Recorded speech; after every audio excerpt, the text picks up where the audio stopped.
Assalamualaikum warahmatullahi wabarakatuh. Tetap semangat dengan Pak Dedi ya dalam ilmu kimia. Kali ini Pak Dedi mencoba membahas masalah kelarutan dan hasil kali kelarutan ya. Kalau kita mencampurkan sesuatu ke dalam air gitu kan ternyata larut ya. Kalau kita lakukan berulang-ulang sampai pada suatu saat sudah tidak larut lagi ya. Di mana batas antara kelarutan zat tersebut? Kita lihat di sini bagaimana cara perhitungannya. Masalah istilah kelarutan itu digunakan untuk menyatakan jumlah maksimal zat yang dapat larut dalam jumlah tertentu. Jadi jumlah maksimal. Jadi tidak bisa larut lagi ya. Kemudian sedangkan tetapan kesetimbangan antara garam atau basa yang sedikit larut ya disebut dengan tetapan hasil kelarutan. Contoh di sini kita harus tahu bahwa AgCl itu akan terurai menjadi Ag+ dan Cl-. Maka KSP AgCl ada konsentrasi Ag+ kali konsentrasi Cl-. Kemudian Ag2CrO4 itu akan terurai menjadi 2 Ag+ ditambah dengan CrO4 2-, di mana koefisien di sini akan berubah posisinya menjadi pangkat. Jadi KSP AgCl menjadi konsentrasi Ag+ kuadrat dikalikan konsentrasi CrO4 2-. Begitu pula MgOH 2 kali menjadi Mg2+ ditambah 2OH-, maka KSP daripada MgOH 2 kali menjadi Mg2+ kali 2OH- kuadrat. Ya, jadi seperti itu. Nah, untuk pembuatan masalah KSP-nya. Ya. Kita mengambil suatu contoh soal di dalam perhitungan PbCl2 di mana kelarutan garam tersebut sama dengan S. Kita anggap kelarutan itu kita anggap dengan S atau solvent. Maka jumlah mol ion dalam larutan jenuh dapat ditulis misalnya di sini PbCl2 ya. Kalau kita masukkan di sini koefisiennya adalah S, maka S di sini 2S karena koefisiennya 2. Lalu kita masukkan ke KSP ya, Pb2+-nya kan S. Kemudian Cl-nya itu adalah di sini kan KSP PbCl2 itu kan P2+ kali konsentrasi Cl- kuadrat. Jadi dengan demikian ini kita masukkan S, kemudian di sini masukkan 2S, tapi 2S kuadrat. Maka kita akan memperoleh di sini S, di sini 2S kuadrat itu adalah 4S kuadrat.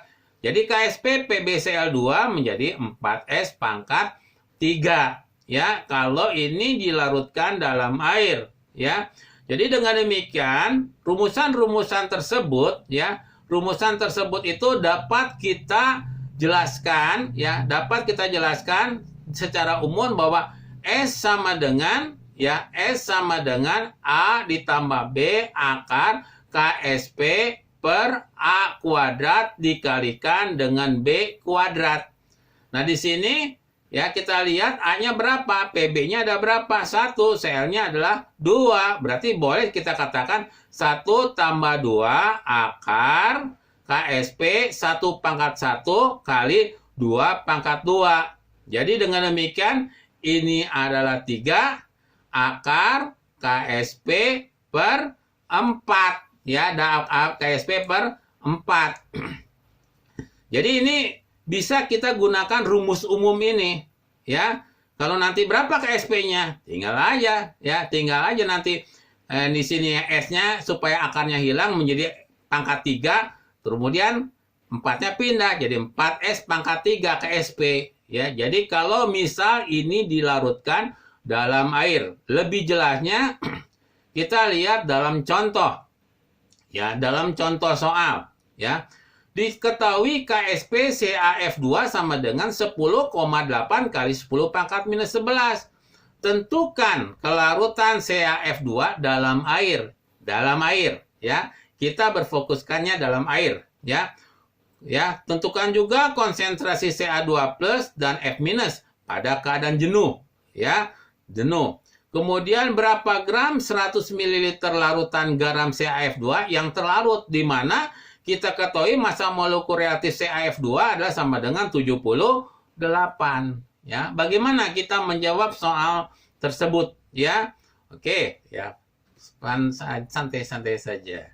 Diketahui KSP CaF2 adalah 10,8 kali 10 pangkat minus 11.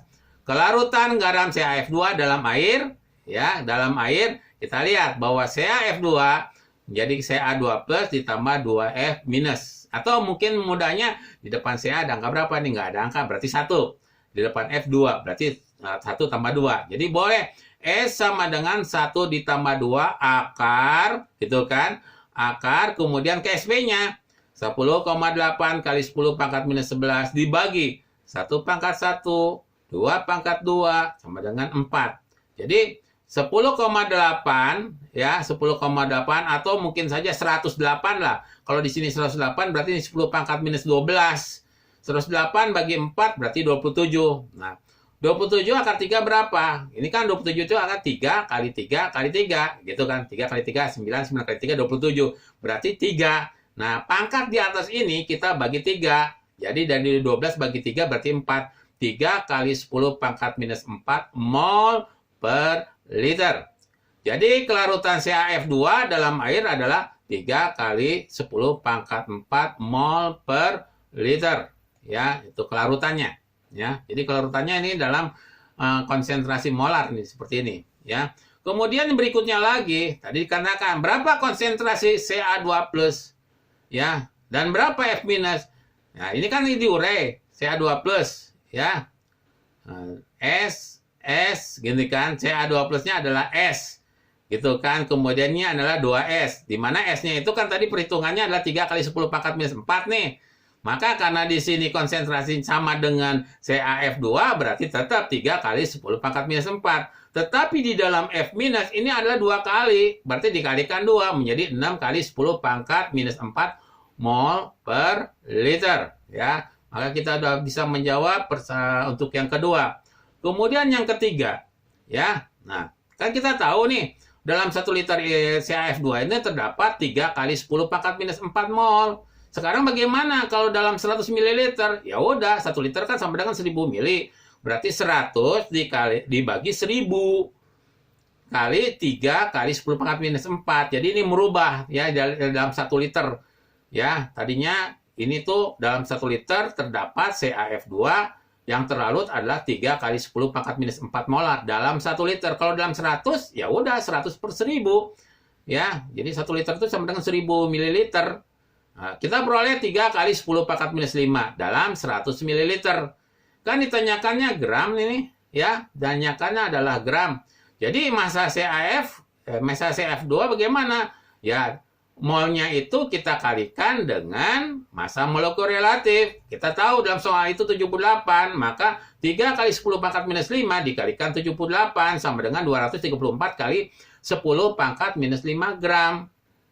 Jadi banyaknya CaF2 yang terlarut dalam 100 ml larutan sebanyak 234 kali 10 pangkat minus 5 gram.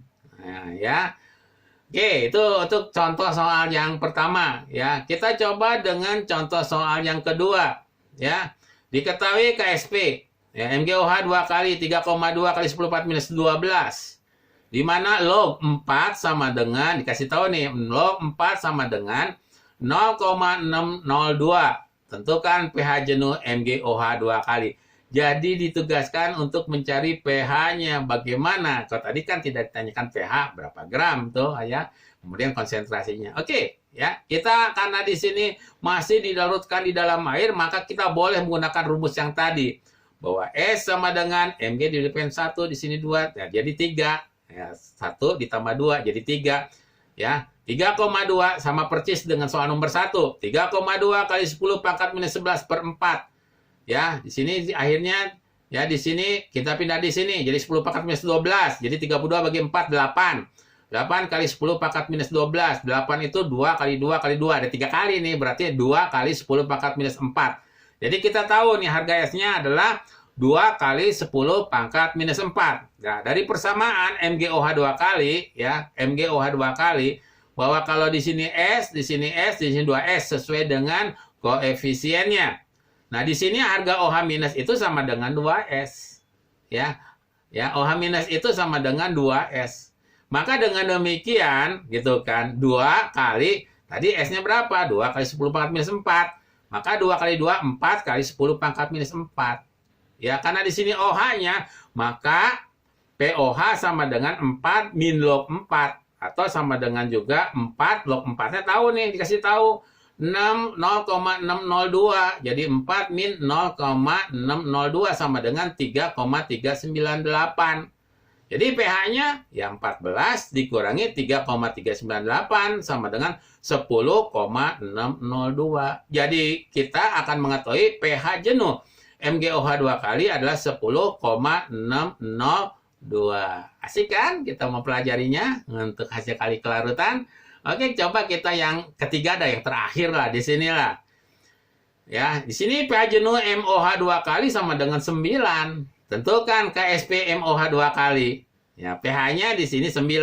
Kita rubah dulu ya, karena di sini ada OH, kita rubah dulu ke POH. Bagaimana cara berubahnya?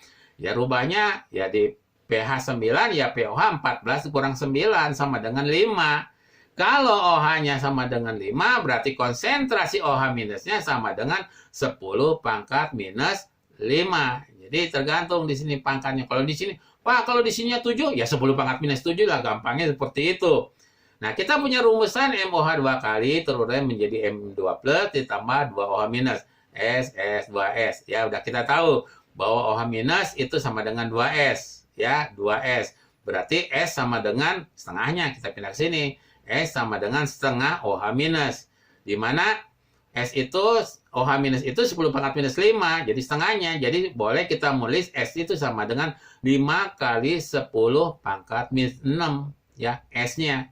Lalu kita punya rumusan. Ya, rumusannya apa gitu kan. Rumusannya bahwa kalau KSP MOH 2 kali itu sama dengan, ya, di sini S, ya, di sini S, kemudian 2S kuadrat. Atau KSP MOH 2 kali itu 4S pangkat 3. Ya, kita kan di sini S.